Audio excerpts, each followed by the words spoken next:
I'm Sarah Wilson and you're listening to the Roots and All podcast. I'm here to help you get growing. Join me as I explore everything plant related both indoors and out and provide the information you need to create your perfect green environment.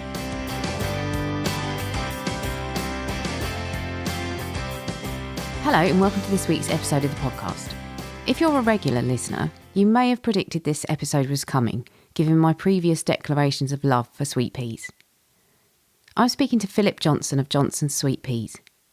Philip grows and sells plants and seeds via his website, and he sells and exhibits his plants at shows across the country when they're on.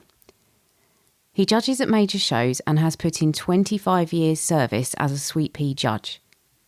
He's a former chairman of the National Sweet Pea Society and is currently serving as a member of the RHS Herbaceous Committee.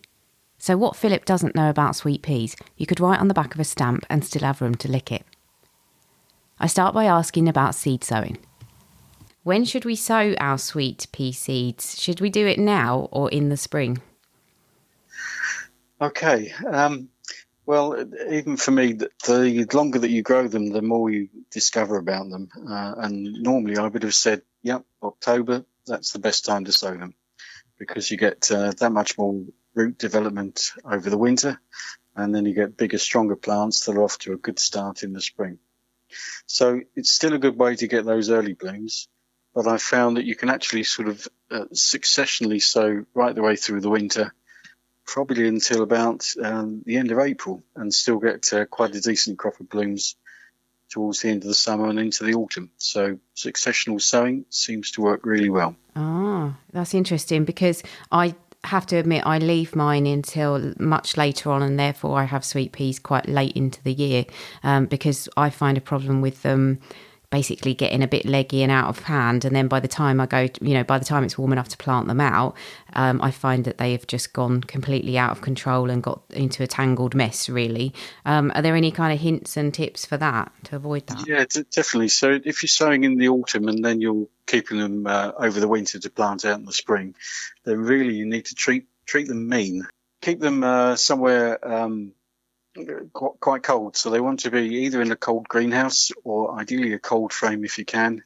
And they'll even take a touch of frost as long as you've kept them hard to start with. So that's really the technique. The worst thing you can do is keep them too warm or not give them enough light, and then they'll just romp away, become spindly, become weak, and not a lot of good. So lots of light and nice low temperatures. Yeah, I think that's probably my problem. I probably mollycoddle them and don't give them It's easy to do. They're classified as hardy annuals, and it's surprising how hardy they are. I mean, when I grow them as well, I think part of the problem is that I grow them early and then I don't have, like I said, it's difficult to hold them back until it's time to plant them out. Can you just talk about when we should be planting them out as well? Yeah, if you're sowing them in the autumn, then really, it's certainly in the southern part of the country, you can plant them out in early March, as long as the ground isn't too sticky. So if you've kept them really cold through the winter, they'll be sort of hardened off and ready to go at any stage. So as I say, in the southern part, if you can get on the ground, then anywhere from early March would work. If they're getting too leggy, too long, then you can pinch them back once or even twice. Okay. And when you put them out, if there should be frost after they've been planted out, will that be a problem? Well, it's as I say, if you've been brave and treated them mean, then they should be okay. But if you're a bit worried about it, then just popping a bit of fleece around them, that does the trick, keeps that little bit of frost off, and they should be fine. And does it check them a lot if they do get a little bit of frost? It'll knock them back just a touch, but 9 times out of 10 they'll send out shoots again from the base, so you shouldn't lose them. All right. Because sometimes what happens with mine, if I get a bit keen, I'll plant them out and they go a bit yellow. Is that just the stress of getting cold? Yeah, it's probably the stress, probably that transition from being somewhere relatively warm to being cold outside. That's going to affect them, but it's it takes a bit of practice and a bit of bravery, as I said, to keep them cold through the winter, and then they're hardened off and ready to go. I suppose you could try sort of, if you have kept them a bit warm, then no reason why you shouldn't sort of harden them off in the traditional way. Yeah. And what about germination temperatures for the seeds? Well, again, going back to the autumn sowing thing, if you're putting them in the next month or so, until the end of October, then the temperatures should be warm enough to get them up in sort of a week to 2 weeks' time. If we're in the winter, then yes, they need a little bit of heat just to get them started. If you're going to do that on a windowsill indoors, then literally as soon as they're through the surface, pop them out into that greenhouse cold frame or even somewhere sheltered up against the house. Because, as you know, if they're on that windowsill, they just stretch in no time at all. Yeah. So we're talking an unheated greenhouse they're fine in? Yes. Yeah, definitely. Yeah. Definitely. Okay. And out of interest, can you grow them in a polytunnel throughout the year? Will they cope with that, or do they not really like the sort of humidity and temperatures? They're usually okay. We start planting out in the polytunnels in the next month, and then they'll go through the winter to flower early next year. But they don't like the really hot temperatures through the summer, and so far they've been okay in the polytunnels over the winter without any more heat. So it should work. Mm-hmm. It should work. But the really high temperatures that we had earlier this year, they really didn't like it. No, I don't suppose they did. No, nobody did, I don't think. I wasn't so keen either, but... Yeah, exactly. Thinking about seeds as well, I have lots of friendly little mice and things who like to eat them, and I'm always reading tips about soaking your seeds in paraffin and all the rest of it, or chili powder. Is there anything that works to keep mice and things off of your... It's tricky because there's such, devious, tricky little things to keep out. It's really tricky. I find that the worst stage is just as they're germinating. I don't know whether the seed sort of releases some sort of sugary thing that seems to attract them or not, but that seems to be the worst time. I'm afraid I have to put traps down. I haven't found a more successful way of deterring them. No, they are toe rags. Reluctant to say that, but... No. Well, actually, I got round it this year by, a combination, I think, of outfoxing them so they didn't realise that they were there until it was too late. And also I managed to cover I literally covered the pots and they couldn't get to them, including at the bottom and everything. But it was faffy because I had to take the covers off in the day, put them back on at night. So because I'm doing it small scale, I can do it. But otherwise... imagine it's hard. Okay. So talking about pinching out plants and sort of, keeping them, short and bushy and all the rest of it, is that, a necessity, or can we get away with not doing that? Again, you keep on learning. So what I would normally have said is if you're sowing now, leave them alone, pinch them out at the end of January. So leave them as long as that. And that means that when you come to plant them out in March, then you should have a nice bushy plant that you can still handle without the side shoots being too long. Yeah? Yeah. If you're sowing them, let's say after Christmas, then once you've got 2 pairs of leaves on them, then nip the tip out at that point because you've got that much shorter growing season, so you need to get those side shoots going. Right, okay. Yeah? Yeah, interesting. But I've actually found that through growing them in the polytunnels, that by sowing them now into plugs and then transplanting them, we don't pinch them at all, and they make the most amazing bushy plants. So whether it's because if you, instead of encouraging the plant to grow up, I've seen a lot of people that put the seedlings straight onto canes. If you let that first bit of growth just flop on the ground on the top of the pot, by reducing that vigour, that seems to encourage them to send out the side shoots. So does that make sense? Yeah. So it's certainly been very noticeable this last year with us, and I'm going to try it again this year. But that may be another way of looking at it. So don't be too keen to get that first shoot growing upright. Okay. Well, that's a really good tip. And in terms of flowering, are there things that we need to do, to ensure good blooms? Are there tricks that we can do for that? Well, I suppose for sort of general growth, they're like a rich root run, so they're always easier in the ground than in pots. And if you can get some, rotted organic matter into the ground or bag of multi-purpose compost, something that's going to hold some moisture, and then some sort of general fertiliser, fish blood and bone, brome or something of that sort. Then that gets them off to a good start. So if you're keeping the plants healthy and vigorous, you're going to get a lot of blooms as a result of that.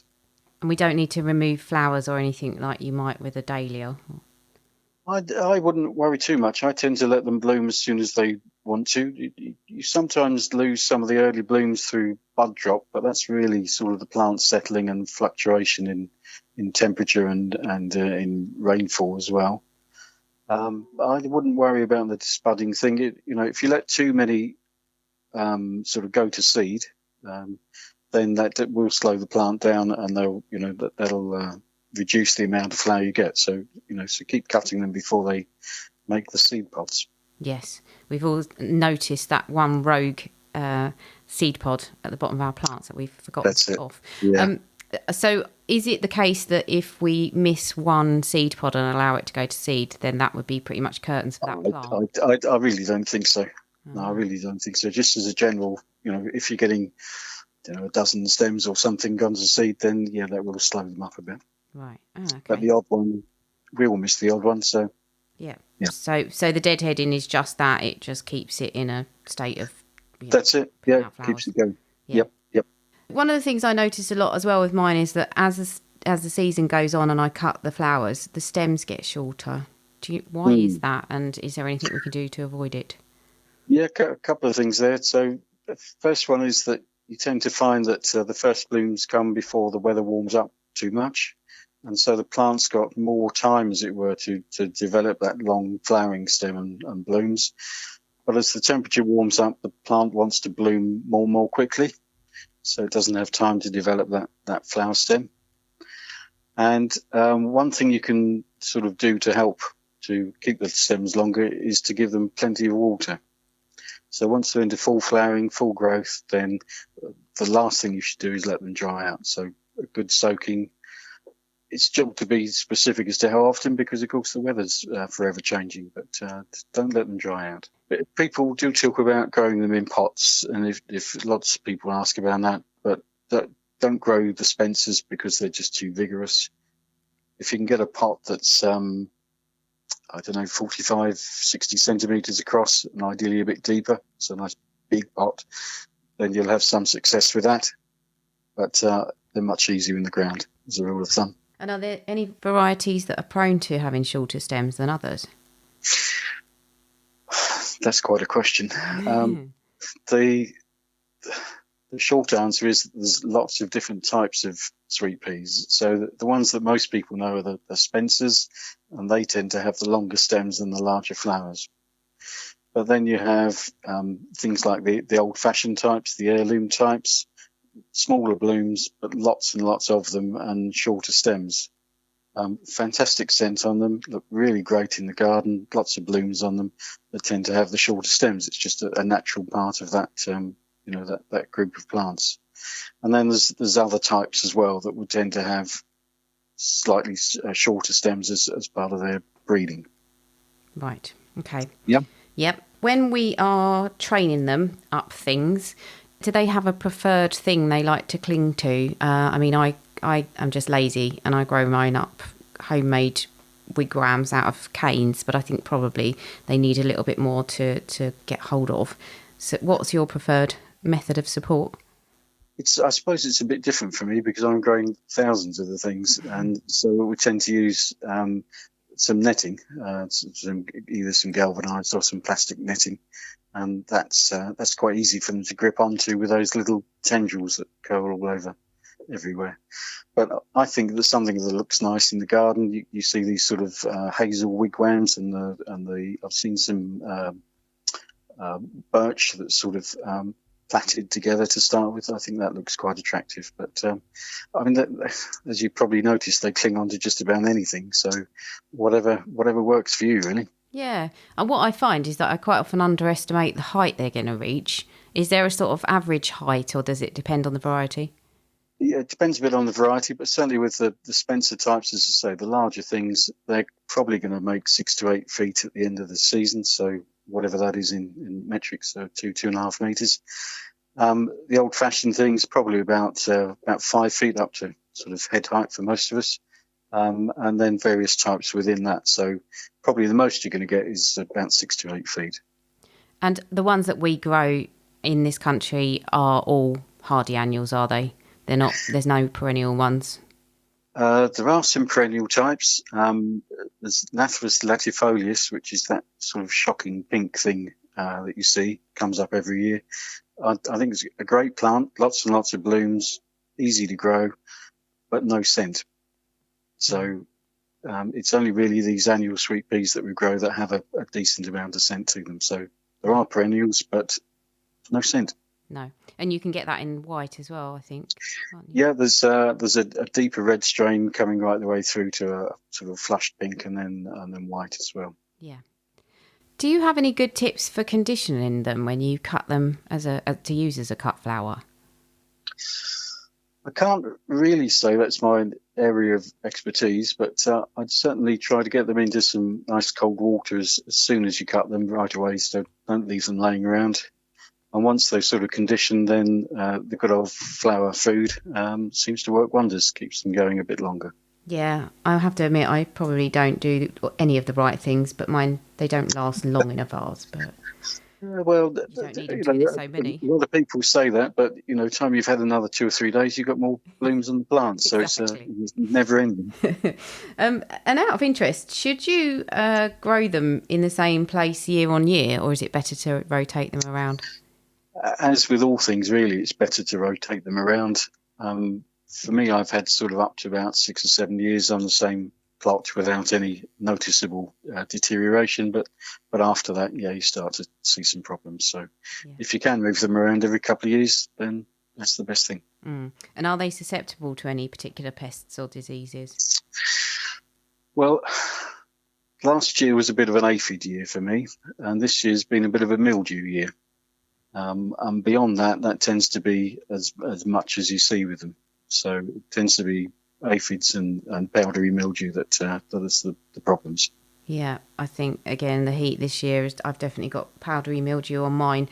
How do people avoid that?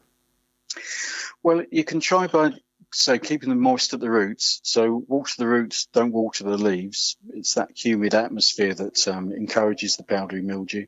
So keep them damp at the bottom. Put a mulch around of some sort of bark or compost or something like that to help with that. But quite frankly, if you do start to get mildew and it does start to take hold, then I think you need to resort to a fungicide to get a grip on it. Yeah. I mean, this may be a daft question. Is there anything that they associate with particularly well in terms of companion planting or neighbouring plants? Not that I've come across. That's not to say there isn't, but it's not something that I've heard of. No, let's put it that way. Fair enough. So you mentioned scent, and obviously this is very subjective, but in your opinion, what are the best varieties for scent? If I had £1 for every time I'd heard that question. Yeah, I bet. It's all in the nose of the beholder, to start with. And I think that certainly for some of us, me included, that as we get older, the old nose doesn't work as effectively as it used to. I also think that the scent's much stronger on a nice, bright, sunny day rather than on an overcast one. And I've noticed that when you walk into these flower marquees full of sweet peas, that for the first few minutes you can really smell the scent. But again, the nose becomes sort of acclimatized to it, so you don't notice it so much afterwards. That's interesting. So those are my sorts of provisos, if you like. After that, I would look at a group of sweet peas. I'd either look at the old-fashioned and the heirlooms, or there's another group called modern grandifloras, bit of a mouthful, and they tend to have the most highly scented, as but sort of by popularity, if you like. So you look at things like Matacana that most people have looked at, are aware of, and All But Blue and High Scent. So those ones tend to come out tops in sort of scent tests, as it were. So Spencers do have a scent. for my nose, it's a little less complex, maybe a hint of citrus with it. The old-fashioned ones and the modern grandifloras tend to have a much more complex scent and more spicy, more intense sort of scent. And that's just my view of it. So different scents for different things. Yeah. And why do some varieties kind of knock your socks off with scent? Is it down to just breeding? It could be. We haven't looked too far into the whys and wherefores of it, but there's a structure of the flower that shows itself in the old fashions and modern grandifloras that doesn't appear in the Spencers. So whether that clamped keel, as we call it, has a bearing on the scent, I'm not sure, but the two do seem to go together. It's difficult to explain exactly what a clamped keel is without sort of showing you face to face. But as I say, heirlooms, old-fashioned, modern grandiflora will have the strongest scent. Yeah. I saw a really interesting thing this year for the first time. I had my sweet peas and then a bee came along and it pushed the petals down with its legs, and then it kind of exposed I don't know what it was. It might be the anther. I'm not very good with my botanical terms. And it just kind of rubbed itself all over this pollen-covered tube. Okay. I've never seen it before. So obviously there is something in it that attracts wildlife, even if it's only a particular species of bee. I mean, do you find that you're getting a lot of bees on the plot? Certainly seen more bees on them in the last few years to previous times, and for me they seem to sort of go in at the side of the bloom, if you like, at the back, avoiding all the pollen and just go for the nectar, I guess, in the back of it. But certainly seem to see more bees on them. Yeah. Well, that's quite encouraging. Yes. I wondered if there were any colours you don't see in sweet pea flowers. Well, the first one, top of the list, would be buttercup yellow. There's a few sort of fairly deep shades of cream now, but I'd say that loosely buttercup yellow is the one. That's probably the main one that's missing from the range. Most other colours are there somewhere. And how, I presume green wouldn't be. Well, green isn't. There's a couple of them now that do show a bit of a green, sort of limey green tinge to them, but that seems to show itself more when they're grown under polythene or under glass. So there must be something in that cover that's affecting the colour of the blooms. So ones for that. There's one called Limelight, which isn't so available these days, and the other one, Cream Eggs. Yeah, I like that one. Show that bit of green.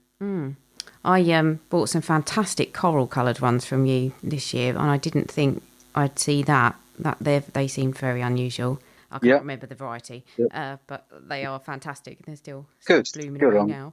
Glad they've done well. Well, yes, they have. And I wondered, because when I actually did a flower arranging half a day recently, and they were talking about the flowers that we're going to see in Covent Garden Market next year, and it will be lots of apricots and oranges and, all things on that kind of part of the colour scale. Are you predicting any colour trends for next year, or have you seen anything particularly? Well, certainly everybody seems to want these pale pastel, as you say, apricot, peach shades, and unfortunately for me, they are the worst ones for setting seed. They're a real pain for that. So I think certainly for sweet peas, those sort of shades are going to sell out really fast.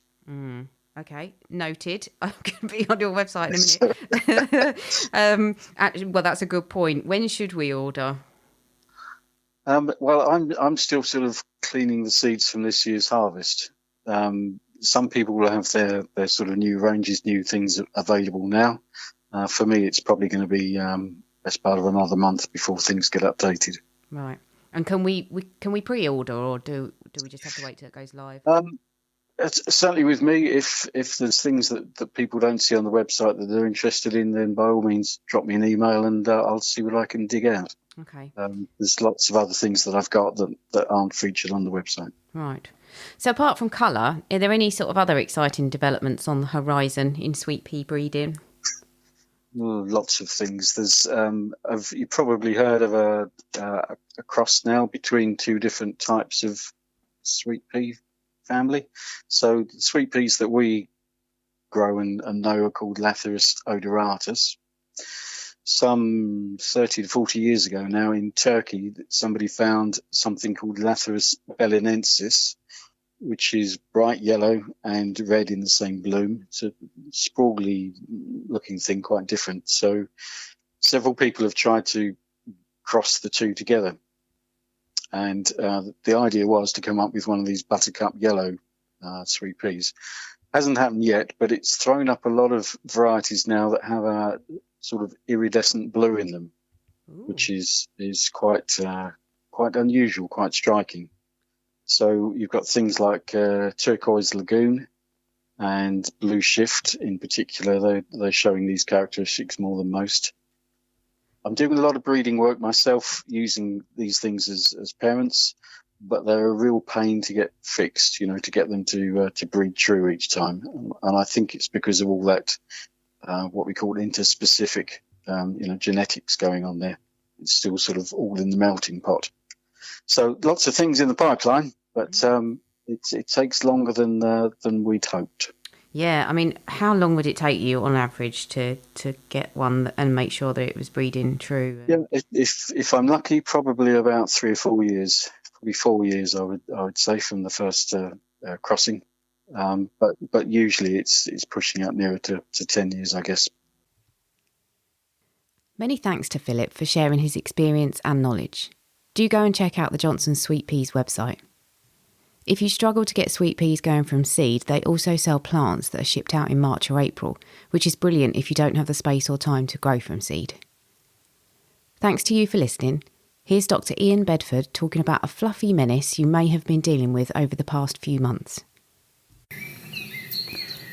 The woolly aphid is a common pest of apple trees, pyracantha and rock spray cotoneaster, where its colonies, hidden under a canopy of thin wax strands, are often mistaken for clumps of white mould along the trunk and branches.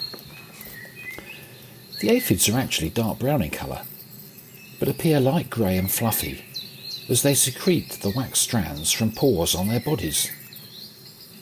En masse, the waxy strands create a defensive barrier for the colony, hiding it from predators and parasites as the aphids feed on the sap through the bark.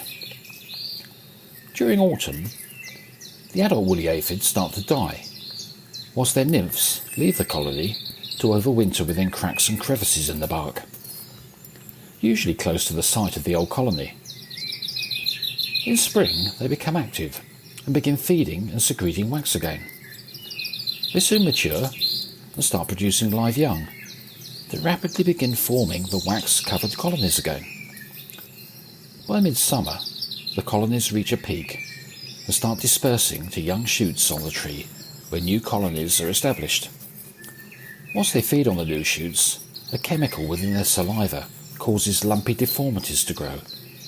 These growths provide areas of thin bark where the aphids can access the sap more easily, but they also swell and split, allowing canker disease to establish.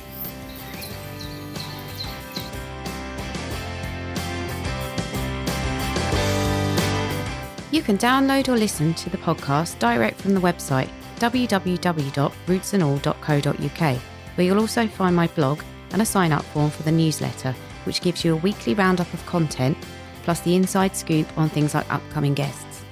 Or you can subscribe wherever you normally get your podcasts. Email me with comments and feedback at podcast@rootsandall.co.uk. Follow me on Twitter, Roots and All, Facebook, Roots and All UK, and Instagram, Roots and All Pod. But please also check out my Patreon, where you can make a one-off donation or take out a monthly subscription to help support my work, because if you like what I do, please help me to continue doing it. Even if you make a one-off donation of £1, trust me, it all helps and I will be immensely grateful. So please go to Patreon and search for Roots and All.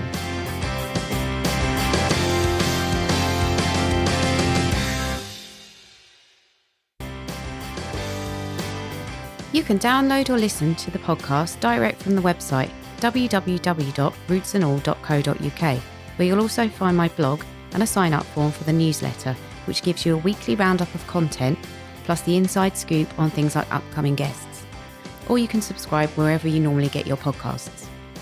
Email me with comments and feedback at podcast@rootsandall.co.uk. Follow me on Twitter, Roots and All, Facebook, Roots and All UK, and Instagram, Roots and All Pod. But please also check out my Patreon, where you can make a one-off donation or take out a monthly subscription to help support my work, because if you like what I do, please help me to continue doing it.